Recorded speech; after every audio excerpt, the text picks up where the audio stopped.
السلام علیکم ورحمۃ اللہ وبرکاتہ۔ حامدن و مصلیًا اما بعد، اللہ تبارک و تعالیٰ فی کلامہ المجید، اعوذ باللہ السمیع العلیم من الشیطان الرجیم، بسم اللہ الرحمن الرحیم۔ ومن آیاتہ ان خلق لکم من انفسکم ازواجا لتسکنوا الیہا وجعل بینکم مودۃ ورحمہ۔ سامعین کرام، شادی اور بیاہ انسان کا فطری عمل ہے۔ ہر ایک انسان جو اس روئے زمین پر پیدا ہوا، چاہے وہ مرد ہو یا عورت، وہ کسی بھی دھرم اور دین اور مذہب کا ماننے والا ہو، مگر شادی اس کی فطری ضرورت ہے۔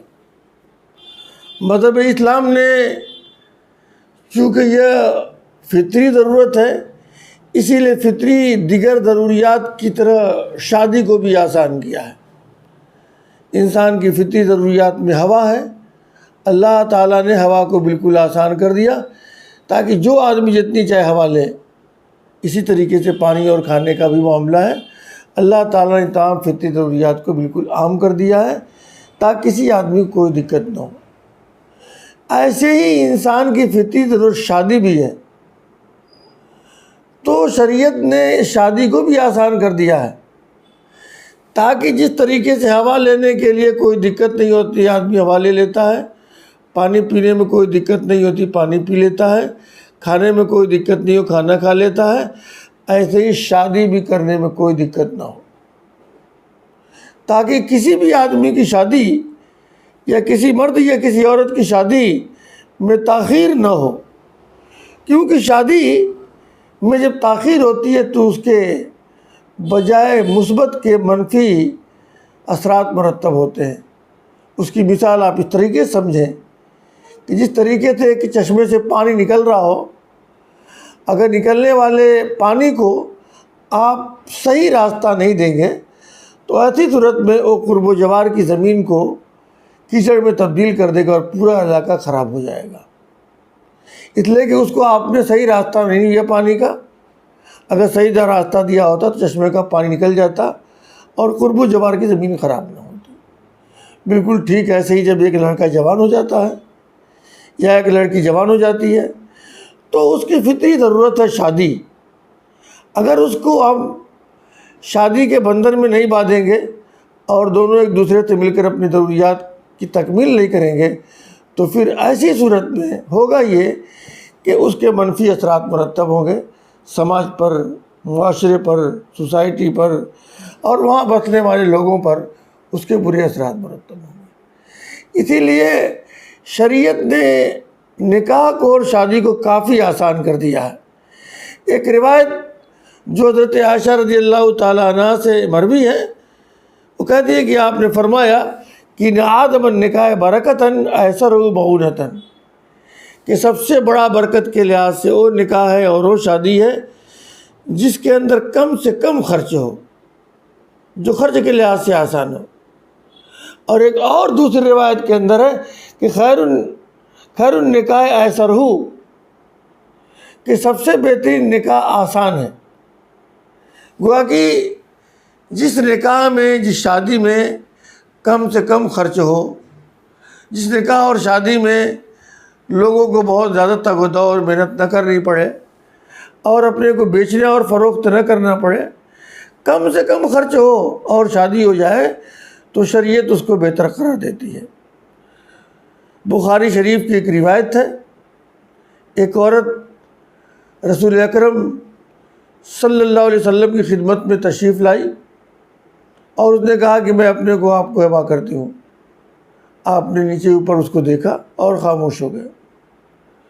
کچھ دیر کے بعد ایک دوسرے صحابی نے کہا کہ یا اللہ کے رسول، اگر آپ کو ضرورت نہیں ہے تو آپ مجھ سے شادی کر دیجیے۔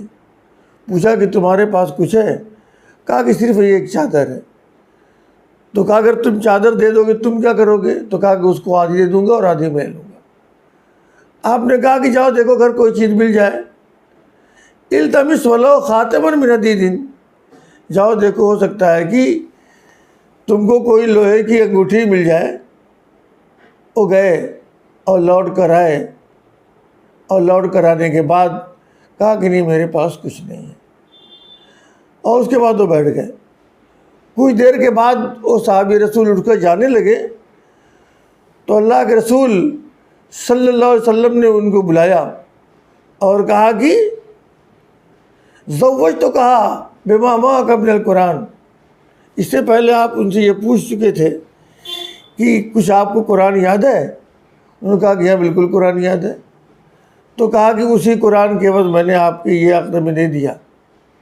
تصور کیجئے کہ ایک آدمی کے پاس صرف ایک چادر ہے، وہ شادی غرض سے نہیں آیا تھا، وہ بیٹھا ہوا تھا، مگر شریعت نے اتنی شادی آسان کر دیا کہ وہ آدمی بیٹھا ہوا تھا، ایک عورت آئی اور آپ نے شادی کر دیا اور بیوی لے کر گیا۔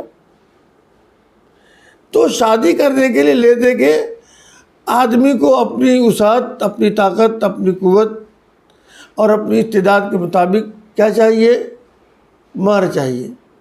مہر کم سے کم اگر ہو تو زیادہ بہتر ہے، آدمی اپنی وسعت کے لحاظ سے زیادہ دے تو بھی کوئی حرج کی بات نہیں ہے۔ تو ایک آدمی جو خالی ہاتھ تھا اور ایک عورت جو اپنے کو پیش کرنے آئی تھی، آپ نے اس سے شادی کر دیا اور وہ شادی کر کے وہ صحابی رسول لے کے چلے گئے۔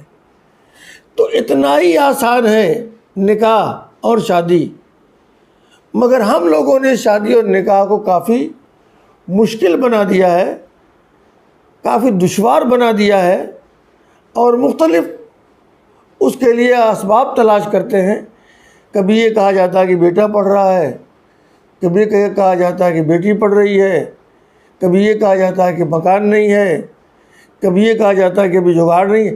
بہت سارے اسباب تلاش کیے جاتے ہیں، اور اس باب کے تلاش کرنے میں دیر پر دیر اور کافی دیر ہو جاتی ہے، اور دو نوجوانوں کی زندگی ضائع اور برباد ہوتی رہتی ہے۔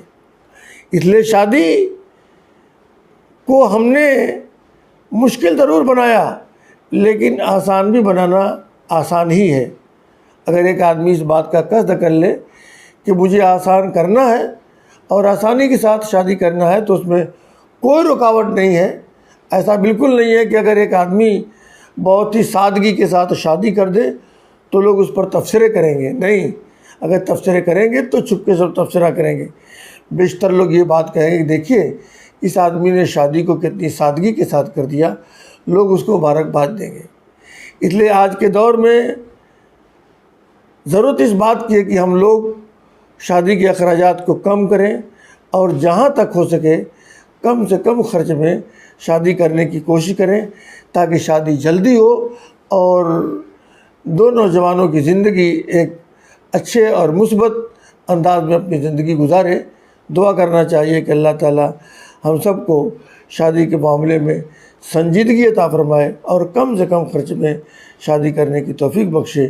وما علینا الا البلاغ۔ والسلام علیکم ورحمۃ اللہ وبرکاتہ۔